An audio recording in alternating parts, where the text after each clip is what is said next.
por denuncias, ¿no? Para variar en ese territorio.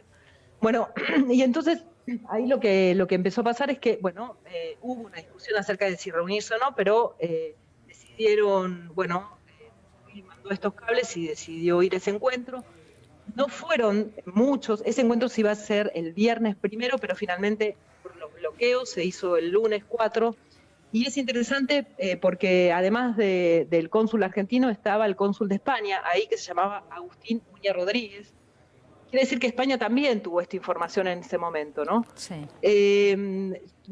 Después la pregunta es, bueno, ¿qué pasó en esa reunión? ¿Qué dijo Camacho? ¿Qué les pidió? Y ahí es un poco lo que ustedes leyeron al principio. Pasaron dos cosas, la información fue dos. Fueron dos. Por un lado, Camacho le pide al gobierno argentino, al consulado de Santa Cruz, en realidad, el asilo, por si fracasaba esto que él llamaba el avance contra el gobierno, en lo que llamaba la insubordinación civil, ¿no? Y el consulado le dijo, mira, el asilo nosotros no lo podemos dar, te lo tiene que dar la embajada argentina que está en La Paz.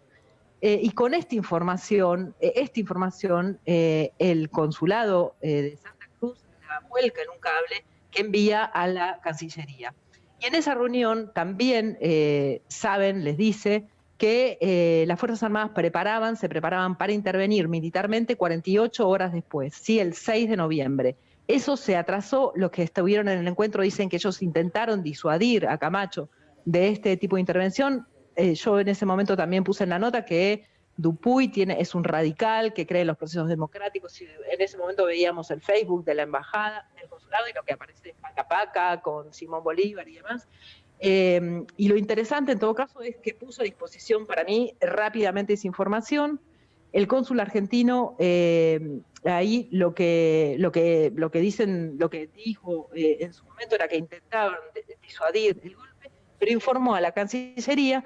Y la pregunta que aparece ahora es, bueno, ¿qué hizo el gobierno con esa información? ¿Qué otros cables circularon además, no? Claro. Porque es interesante pensar en qué recursos Latinoamérica tuvo en un momento, ¿no? Para frenar lo que eran los golpes de Estado en otros países, y qué hizo Macri en ese contexto con esa otra información que iba circulando. Hoy, una cosita para terminar, esto se conoció en ese momento, lo conocían las fuentes diplomáticas, se conocía en la frontera, se conocía en Jujuy. No estaban dadas las condiciones para investigar nada porque el gobierno de Evo ya no estaba en el poder, pero hoy con el proceso que está habiendo en Bolivia, creo que están dadas las condiciones para volver a rescatar esto, que son las huellas de la burocracia del Estado, ¿no? Que dejan, que pudieron haber dejado estas pruebas en los archivos. Alejandra, es interesante lo que planteas porque primero que nada, obviamente es una información muy sensible, ¿no? Donde se da cuenta de que el gobierno argentino supo antes del gobierno de Mauricio Macri de que se venía un golpe de Estado en Bolivia y ver, como decís vos bien, el tema de qué hizo. Pero el tema es que el embajador, en este caso el cónsul, mejor dicho, de Argentina en Santa Cruz de la Sierra, informó a sus superiores, a la Cancillería. Es decir, que no, por los mecanismos institucionales, lo que tiene que hacer un embajador o un cónsul es informar estas cuestiones a su jefatura, que en todo caso es la Cancillería. Digo esto trasladándolo a lo que tiene que ver con esta denuncia del envío de armas argentinas en medio del golpe, ¿no? O sea, ¿cómo puede ser que la Cancillería argentina no estuviese enterada si hay una carta del jefe de la Fuerza Aérea al embajador argentino? Que quedó ahí la carta, nada más, no fue a su superior, que es la Cancillería. Es raro, ¿no? Miren, me parece que hay una experiencia antigua que nosotros podemos actualizar en este momento, que es la desclasificación, ¿no? Digo, Claro. para las causas de lesa humanidad se desclasificaron. La información de Cancillería fue clave para el avance de muchas de esas causas. Me parece que hoy el Estado argentino podría generar una política pública, ¿no? De desclasificación de documentos, para ver un poco, para rastrear esa información que sin duda fue quedando. Seguramente Chiqui Álvarez Rodríguez, como le dicen al que era embajador en La Paz, también transmitió y pudo haber transmitido, seguramente dio cuenta un poco de esta información. Alejandra, te escuchamos un poquito más lejos, si puedes volver a acercarte el micrófono, que ahí se funcionaba muy bien. Bueno, no, eso, que me parece, seguramente eso está en los archivos de Cancillería, ¿no? Claro. Hay que mil cosas para decir de ese momento, ¿no? El contexto, los incendios de Chiquitapia Chiquitanía que se estaban dando también en esa región. Alejandra, ¿y la responsabilidad de los ministerios? Porque rápidamente en el día de ayer el canciller Faurí dijo yo no sabía nada. Hoy le consultaron a la ex ministra de Seguridad, Patricia Bullrich. Ella lo que dijo fue yo no sabía nada tampoco, no estaba al tanto. Me pregunto qué pasa con el Ministerio del Interior, Rogelio Frigerio, de quien depende, por ejemplo, aduanas. Me parece que ahí intervienen diferentes áreas que pueden tener diferentes responsabilidades, ¿no? No, distintos canales de información, me parece. Claro. Sí, me parece que esto es la información circuló y circula de esa manera. Ellos probablemente van a salir a decir eso, como Macri salió a decir las cosas que dijo sobre el golpe, ¿no? Y sin embargo, tenemos ahora como el registro de todos estos papeles. Yo veía hace un ratito un tuit de Ariel Sack, ¿no? Que es compañero de ustedes, que decía que, miren qué interesante, ¿no? En la agencia Telam los periodistas no podían hablar de golpe de Estado tampoco, ¿no? Cuando se referían al conflicto de Bolivia, ¿no? Sí. Seguramente también ahí habrá que revisar un poco los papeles. Bueno, las mismas autoridades, ¿no?, de Telam, de Radio Nacional, le decían a sus empleados que hacían una revisión de sus redes, ya que hablas de Ariel Sack, por ejemplo, en las redes, revisaban sus redes y que había tweets que no coincidían con lo que ellos querían para la radio, en ese caso Radio Nacional, recuerdo, como motivo para despedirlos, y en Telam también, donde los despedían por montones, además.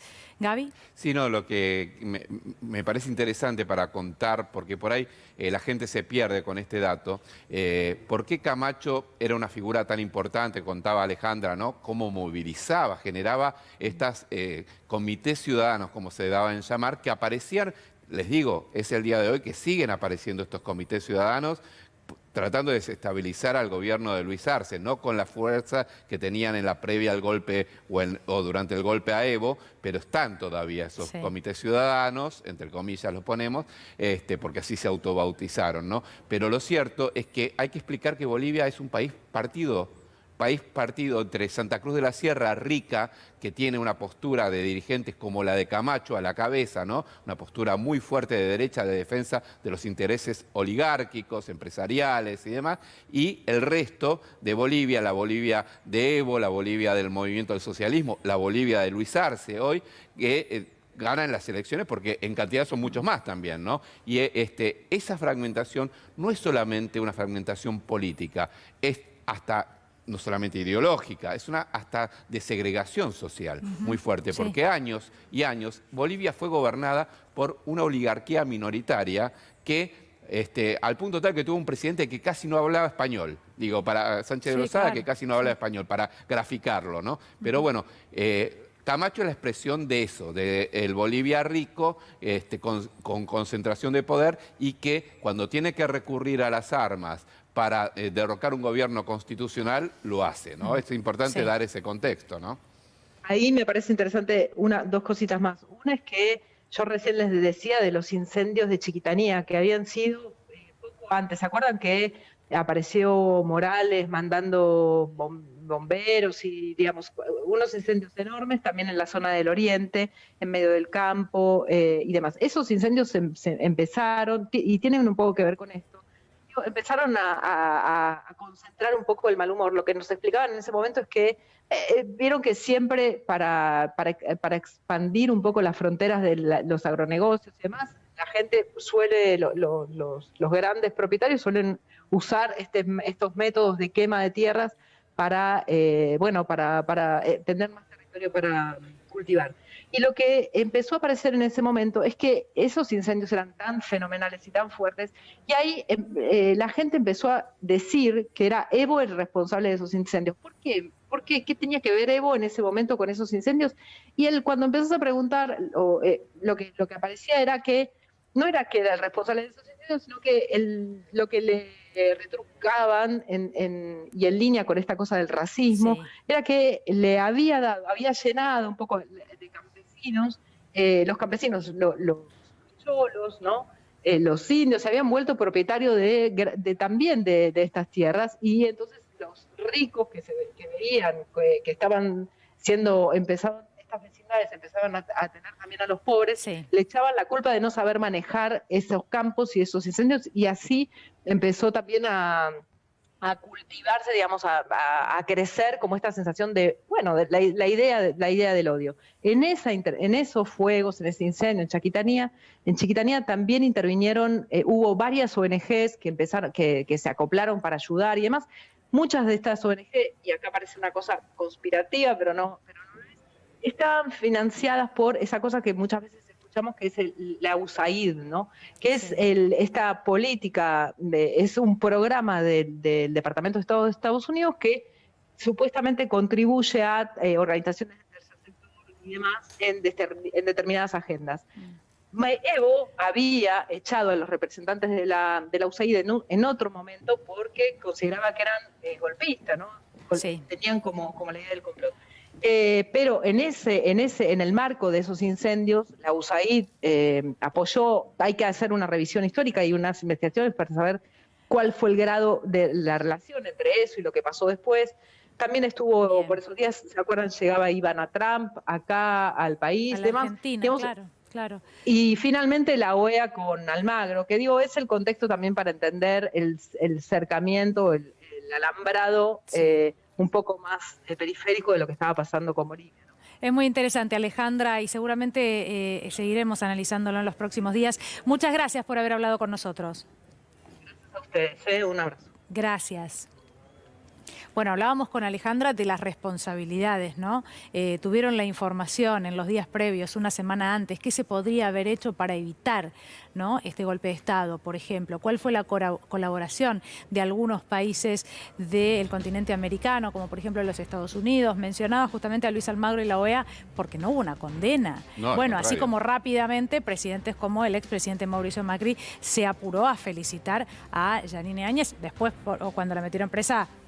Nada, absolutamente nada. Bueno, pero hablábamos de los ministerios, ¿no? Y yo le preguntaba por Cancillería, que evidentemente, tenía que haber tenido esa información, el Ministerio de Defensa y Seguridad y el Ministerio del Interior, porque claro, ¿qué es lo que sucede?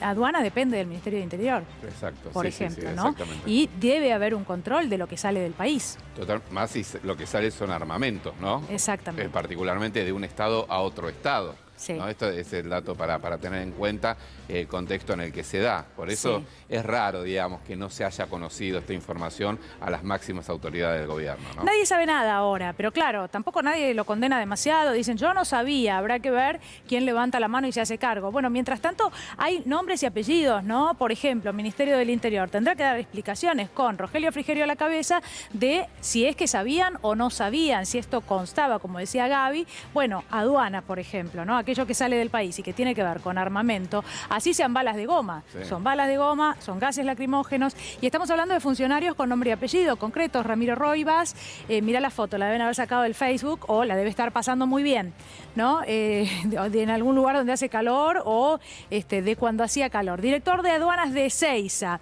¿A quién tenemos aquí? A Javier Zabaljauregui, subdirector general de operaciones aduaneras metropolitanas. Y claro, por supuesto, el ministerio a cargo de Rogelio Frigerio, exministro del Interior, el ente que regula además a migraciones. Bueno, ¿tenían información? ¿Cuál era la información? Claro, en la noche de ayer yo pensaba, bueno, ¿qué van a salir a responder rápidamente? Lo que pasa es que también es verdad que Mauricio Macri acaba de hablar desde España y no habló de Bolivia, porque no se les pregunta. Porque recordemos, y esto hay que decirlo una y mil veces, porque no puede ser que su electorado lo permita, en el gobierno anterior y quienes han sido funcionarios no dan entrevistas a los medios donde les van a preguntar justamente las cosas que hay que preguntar. Entonces, la verdad que es casi increíble, se hacen esperar las definiciones. ¿Por qué? Porque no contestan nada, no dan explicaciones. Y esto es algo que a un político no se le puede permitir. Ténganlo en cuenta siempre. Gaby. Déjame decir algo. Sí. Lo que uno ha visto en estas últimas horas es, bueno, lo decíamos, Patricia Bullrich diciendo no tengo nada que ver, solo mandé gendarmes a cuidar Sí. a el personal de la embajada, a los funcionarios de Evo Morales que se refugiaron en la embajada y a los periodistas que estaban siendo perseguidos en medio de esta represión. Jorge Faurí diciendo yo tampoco tuve nada que ver, cosa que es rara, digamos, porque a ver... ¿Vos te acordás el caso del tráfico de armas a Ecuador y Croacia? Sí, claro. ¿Cómo se descubre El eso? expresidente Menem, ¿te acordás? De hecho, fue condenado. Fue y de condenado. Hecho, pero bueno, ahí había una guerra. Esto es lo que hace todavía mucho más grave esta situación, perdón. Sí, pero no, lo que quería contar es que se descubre a partir de un cable interno secreto de la Cancillería, Sí. porque las embajadas respectivas informaban a la Cancillería. Por eso es raro que las autoridades de la Cancillería no supieran lo que estaban agradeciéndole al embajador argentino.